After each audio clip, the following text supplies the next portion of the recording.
Ledakan besar diikuti kepulan asap tebal terjadi di Beirut, Lebanon menyusul serangan Israel pada Rabu pagi.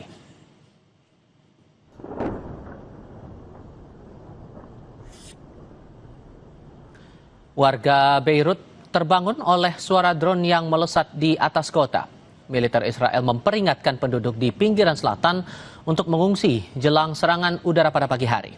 Ledakan menghantam sejumlah wilayah di Lebanon. Israel mengatakan mereka membalas dendam terhadap serangan kelompok Hizbullah.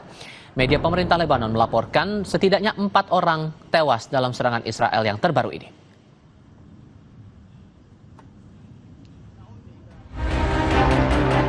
Asap mengepul di zona industri Fujairah, Uni Emirat Arab, menyusul kebakaran yang disebabkan oleh puing-puing pesawat tanpa awak dari Iran yang berhasil dicegat sistem pertahanan udara Uni Emirat Arab.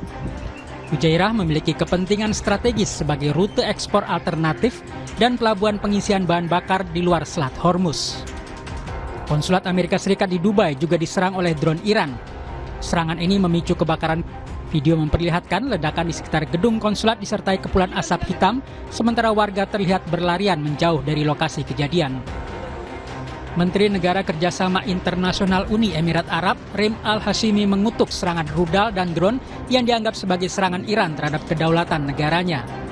Al-Hashimi menambahkan setiap pelanggaran kedaulatan Uni Emirat Arab atau negara teluk manapun tidak akan dibiarkan begitu saja. Ia menekankan negaranya tidak akan berkompromi dalam melindungi kedaulatannya. في الأيام الأخيرة تعرضت دولة الإمارات إلى جانب دول الخليج ودول شقيقة وصديقة لسلسلة هجمات إيرانية سافرة في سياق تصعيد إقليمي خطير وغير مسبوق. Dubes Iran untuk Indonesia, Muhammad Borujerdi, menyayangkan sikap sejumlah negara Arab yang menyudutkan Teheran menyusul serangan balasan terhadap pangkalan-pangkalan militer Amerika Serikat di kawasan Teluk. Menurutnya, langkah militer yang ditempuh Teheran merupakan bentuk perlawanan atas serangan yang lebih dahulu dilancarkan AS bersama Israel dari pangkalan-pangkalan militer negara tetangga. این در حالیه که جمهوری اسلامی ایران در طول تاریخ خودش چه قبل از انقلاب چه بعد از انقلاب هرگز آغازگر هیچ جنگی نبوده و هرگز به هیچ همسایه یا کشوری حمله نکرده ولی الان بر اساس منشور ملل متحد دفاع از خودش رو حق خودش میدونه و به پایگاه‌های آمریکا در تمامی کشورهای منطقه. Perang terbuka antara Iran melawan Israel dan Amerika Serikat pecah sejak Sabtu pekan lalu. Serangan awal dilakukan dengan pemboman ke ibu kota Teheran yang berujung pada tewasnya pemimpin tertinggi Iran, Ayatullah Ali Khamenei, beserta sejumlah jenderal dan pejabat lainnya. Iran membalasnya dengan melancarkan serangan ke Israel dan sejumlah pangkalan militer Amerika Serikat yang berada di Uni Emirat Arab, Qatar, Kuwait, serta Arab Saudi. Merasa teritori negaranya diserang Iran, Uni Emirat Arab menekankan tidak akan kompromi untuk melawan. Berdasarkan laporan Al Jazeera, sampai 3 Maret 2026, perang AS Israel versus Iran telah berdampak ke wilayah 12 negara di Timur Tengah. Mampukah Iran menghadapi AS Israel yang didukung sekutunya di Eropa dan Timur Tengah? Kita akan diskusikan ini bersama dengan para narasumber. Di studio sudah bergabung pakar strategi alumni US Air War College Masma Purnawirawan Agung Sasongko Jati. Pak Agung, selamat sore, apa kabar Pak? Selamat sore. Terima kasih sudah datang bersama kami. Kemudian lewat sambungan dalam jaringan juga bergabung dosen ilmu politik Universitas Udayana Efata Filomeno Borromeo. Pak Efata, dengan Tifa di sini, selamat sore. Selamat sore Mas Tifa, selamat sore Pak Agung. Terima kasih sudah bergabung bersama kami. Sampai sudah ada penekanan dari Uni Emirat Arab tidak akan kompromi untuk melawan. Menurut Anda ini eskalasinya bakal lebih luas, Pak Agung? Akan Timur Tengah akan melawan? Langkah Iran yang menyerang beberapa titik di wilayah Timur Tengah dalam beberapa waktu kebelakang ini? Pernyataan mengatakan bahwa sangat menyesalkan serangan oleh Menteri dari Uni Emirat itu adalah normatif ya. Saya lihat bahasanya normatif. Tapi sungguhnya yang mereka inginkan adalah perselisihan ini atau konflik ini selesai sedemikian rupa. Perlu kita ketahui bahwa Iran telah menyerang hampir 27 sasaran, yaitu pangkalan udara dan pelabuhan di seluruh Teluk, bahkan sampai menyerang ke Turki juga, pangkalan Ikrilik. Semuanya itu ada yang dihancurkan, ada yang separuh dilumpuhkan, ada yang tidak bisa digunakan. Namun yang pasti untuk armada laut Amerika sudah tidak bisa lagi mengisi logistik senjata bahan bakar di Teluk. dia harus ke Italia dan itu bukan pilihan, atau pergi ke India. Karena di daerah Turki, di pelabuhan di sana sudah tidak aman juga. Paling ke Siprus, tapi Siprus dalam jangkauan, mungkin ke India. Jadi masalah terbesar adalah Amerika sekarang harus merestrukturisasi bagaimana mereka beroperasi, karena hampir seluruh pelabuhan dan pangkalannya diserang oleh Iran. Dan ini menimbulkan pelanggaran kedaulatan. Tapi sesungguhnya menurut logika, pada saat suatu negara bersedia menampung pangkalan udara negara lain, dan pada saat negara lain menggunakan pangkalan untuk menyerang, maka kedaulatannya itu sudah tercemar ya, sudah tidak bisa disamakan. Karena pangkalan itu digunakan untuk rencana, untuk penyerangan, untuk pengisian logistik, untuk mensuplai peperangan. Dan itu adalah sasaran yang sah menurut hukum perang. Tapi kalau kemudian akan membalas serangan itu tidak akan mungkin menurut Anda? Tidak ada untungnya. Apa untungnya? Apa mau ikut terlibat? Karena sesungguhnya kan mereka bersampingan ya, bersebelahan. Lebih bagus ini selesai, nanti urusan mungkin diganti rugi atau apa. Tapi sesungguhnya kalau sampai ikut berperang, dan mereka simpati rakyatnya gimana kalau mereka berada di pihak Israel, itu kan menjadi masalah lain. Oke. Pak Efata, kalau Anda membacanya ini eskalasinya dengan makin kesini makin intens, Iran masih punya kekuatan nggak? Kalau kemudian mereka mengambil langkah Selat Hormuz ditutup, mainannya sekarang ke level ekonomika atau ada strategi lain yang Anda baca di sini? Baik, terima kasih Mas Ival. Tentu saya melihat bahwa Iran sedang memainkan strategi cumi-cumi ya. Jadi kita bisa melihat ketika tubuh besarnya yang sulit bergerak karena dihajar, cumi-cumi itu biasanya mengeluarkan tinta pekat ya ke segala arah dan juga akhirnya membingungkan musuh yang ada. Nah maka dalam konteks kali ini kita bisa melihat bahwa perang ini naskahnya dan endingnya itu memang belum terlihat. Nah maka dari itu langkah yang bisa dilakukan oleh Iran hari ini adalah mencoba untuk menutup Selat Hormuz. Tetapi Selat Hormuz adalah salah satu nadi perekonomian utama dari Iran. Maka ini tidak akan pernah ditutup dengan sangat lama. Dan kalau terkait dengan proksi ekonomi dan lain sebagainya, saya kira saya belum melihat Iran memiliki kemampuan demikian. Tetapi tentunya perang ini akan sangat mahal dan perang ini akan membuat Amerika menarik diri karena kita bisa melihat bahwa kalkulasi yang dilakukan ini bisa kita katakan mother of miscalculation. Jadi ada kalkulasi besar ketika menyerang Iran itu sendiri dengan perang yang cukup lama dan mampu mereka hadapi. Oke, sehingga kalau Anda baca ada kemungkinan tidak Rusia dan juga Tiongkok akan mengambil peran juga nantinya secara real begitu?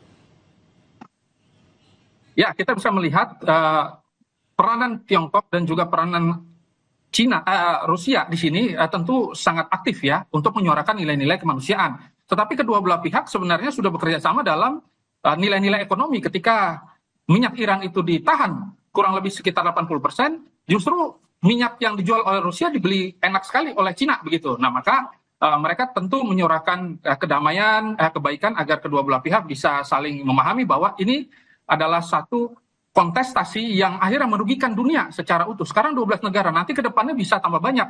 Kita bisa melihat juga Pakistan mulai menunjukkan nilai-nilai bahwa mereka simpati dan juga ada beberapa negara-negara di Teluk yang akhirnya mulai merasa bahwa wah ini ada satu permainan yang akhirnya menyebabkan semua pihak merasakan kerugian yang sangat signifikan baik dari ekonomi dan juga baik secara fisik. Oke, Pak Agung, kalau kemudian mengutip pernyataan dari Trump bahwa perang ini bakal berlangsung dalam kurun 4-5 minggu, siapa yang diuntungkan, siapa yang dirugikan menurut Anda? Itu pernyataan dari orang yang tidak mengikuti nasihat daripada Kepala Staf Angkatan Perangnya. Kepala Staf Angkatan Perang Amerika menyebutkan bahwa ini jangan dilanjutkan karena kita objektif tidak jelas dan kita sudah pas-pasan ini persenjataan kita khususnya rudal yang digunakan untuk ini. Namun pada saat penyerangan ini sungguhnya yang mulai itu Israel. Marco Rubio itu Menteri Luar Negeri itu menyatakan sebetulnya yang mulai Israel. Habis itu kita mengambil keputusan untuk ikut.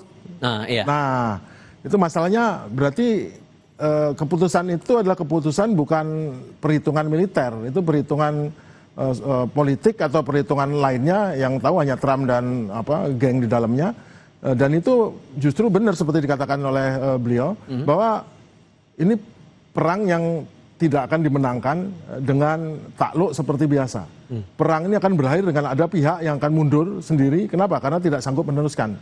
Jerman Perang Dunia Kedua, Jerman Perang Dunia Pertama, itu mundur bukan karena kalah di pertempuran, tidak pernah dia kalah di pertempuran, karena apa? Logistik. Begitu Amerika masuk ke dalam perang, maka dia kalah secara logistik. Sesungguhnya dalam bahwa taktik itu sekarang levelnya taktik, yang menyerang, menggebom, membunuh itu tactical. Level taktik itu bisa memenangkan pertempuran. Tapi strategi menentukan kemenangan perang. Serta merta Iran diuntungkan di sini atau ada strategi lain yang rasanya perlu dicermati? Ini duel strategi. Jelas Amerika nggak ada strateginya. Dari pernyataan yang disebutkan oleh Trump dan menteri-menterinya, begitu ada pertanyaan ini habis ini bagaimana? Oh nanti bagaimana? Yang jelas kita sudah menihilkan kemampuan Iran untuk melakukan serangan, menihilkan kemampuannya mendukung terorisme. Setelah strategi apa? Malah marah itu. Menteri perang itu, si Hexet itu malah marah. Artinya nggak punya, orang Amerika bilang dia nggak punya strategi. Nah kalau nggak punya strategi, betul jago. Tentara Amerika itu jago. Saya sekolah di sana, 2 kali sekolah di sana, itu jago, pinter, alatnya hebat. Tetapi masalahnya sebelum ini mereka terlibat menyuplai ke Ukraina. Hampir mungkin separuh senjataan dikirim ke Ukraina. Sekarang Tomahawk-nya, rudal Tomahawk sudah hampir habis yang digunakan untuk menyerang. Kemudian segala bom pintar, segala itu sudah depleted. Tapi yang paling penting sekarang rudal Hanut. Kalau mereka bisa menyerang Iran, pertanyaan berapa lama mereka bisa bertahan? Mampu menyerang selama 2 minggu, 3 minggu. Tapi mampukah dia bertahan lewat dari minggu ini? Apakah cukup rudalnya? Sekarang negara Teluk sudah menjerit pada Amerika, tolong berikan kami rudal tambahan untuk Hanut. Amerika jawabannya, mohon maaf saya tidak bisa berikan, saya akan berikan ke Israel. Sakit hati nggak itu? Negara-negara Teluk yang mempercayakan keselamatannya pada Amerika. Pak Efata, nyampe nggak nih 4-5 minggu seperti yang dinyatakan Trump itu perang bakal terjadi? Ya, faktor utamanya memang Amerika ini paling jago untuk melakukan strategi gunting dan juga lem ya. Mereka merasa bahwa dengan cara memotong kepala ular, maka selesai sudah, negosiasi akan berjalan dengan damai, aman, sesuai dengan kehendak Amerika. Dengan konsep Madman teorinya mereka. Tetapi pada kenyataannya, ketika banyak negara yang mulai menunjukkan simpati, ketika akhirnya banyak pihak yang merasa bahwa perang ini adalah salah satu bagian yang paling eksistensial ya dalam kehidupan manusia, dan kita tahu bahwa perang yang cukup panjang nanti akan menyebabkan krisis energi di seluruh dunia, maka tentu hal ini tidak akan begitu sangat lama harusnya dilakukan, dan sanksi-sanksi yang diberikan oleh dunia kita bisa melihat meskipun Perancis mengirimkan kapal perang mereka, tetapi fungsinya masih netral aktif, belum melakukan serangan secara utama. Atau misalkan kita lihat Inggris boleh menggunakan berapa pangkalan udara mereka. Ya tentu ini tanda bahwa memang ada aliansi yang cukup strategis dilakukan kedua belah negara. Jerman juga sama, ada beberapa negara yang ikut. Tetapi kalau kita lihat ternyata ke depannya ada banyak negara yang bersimpati juga dengan Israel dan Amerika, tentu Amerika dengan Israel tidak akan takut. Mereka akan merasa bahwa, dan seperti yang disampaikan oleh salah satu jenderal di Amerika, perang ini hanya bisa dimenangkan apabila aliansi NATO bersatu dan menyerang Iran secara bersamaan. Nah, itu yang bisa saya lihat. Kalau kemudian konteks imbas eskalasinya, sorry saya potong Mas. Kalau kemudian kita lihat eskalasinya sudah sejauh ini dan efeknya global, adakah sesungguhnya Mas negara yang setara dengan AS dan Israel untuk bisa jadi penengah di tengah konflik ini, Pak Efata? Ya. Untuk menjadi penengah, kita mungkin menggunakan pendekatan historis. Kita bisa melihat Yaman dalam diplomasi tidak langsung yang sudah terjadi berkali-kali. Dan netralitas mereka yang sangat teruji. Kita juga bisa melihat ada beberapa negara yang berpotensi besar seperti Qatar juga ya.